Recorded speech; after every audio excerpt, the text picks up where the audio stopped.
Shri Sai Ram, offering our most loving pranams at the divine lotus feet of Sai Ma.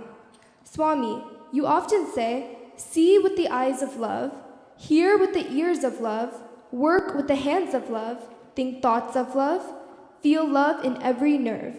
Today, on this special occasion of your 99th birthday, we would like to offer our complete love to you by singing Your Glory Dear Sai Ma.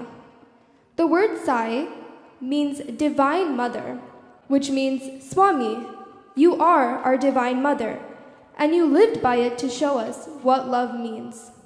You always shower on us the love of thousands of mothers. Your compassion towards us is all-encompassing. So, let us all follow the path of love and foster truth for Swami. Once we have intense love for Swami, we can achieve anything in this world.